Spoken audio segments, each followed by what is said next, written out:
Whoa guys!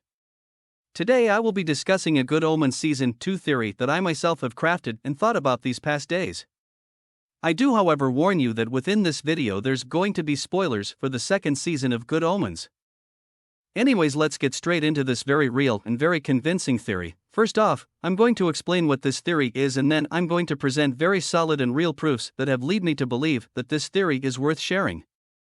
This theory suggests that perhaps the two lesbians are not two separate characters but one and the same. Now, I know that this sounds completely crazy.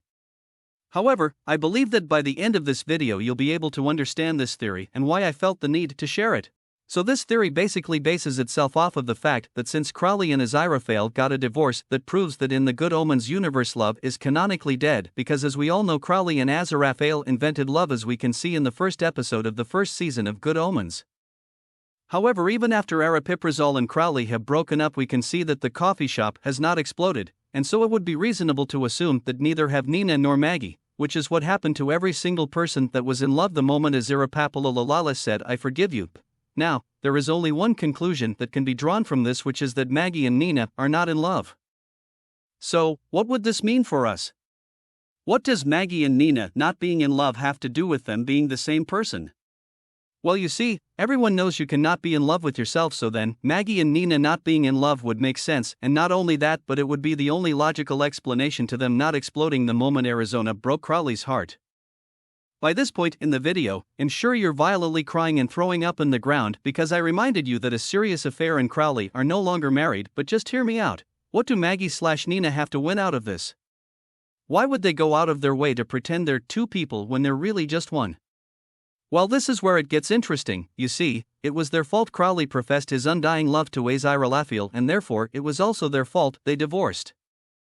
Now, as you can see in the first scene after the intro of the first episode of the second season, where Aristocrat is reading a letter from none other than Maggie herself, Maggie commits a mistake. Instead of writing urgency, she misspells it and writes urgency, which is a weird little detail, isn't it? Why would they put it there if not to hint us at something? 'Cause you see, the only other times we see someone misspell something is with demons when they're outside Aspirin's bookshop.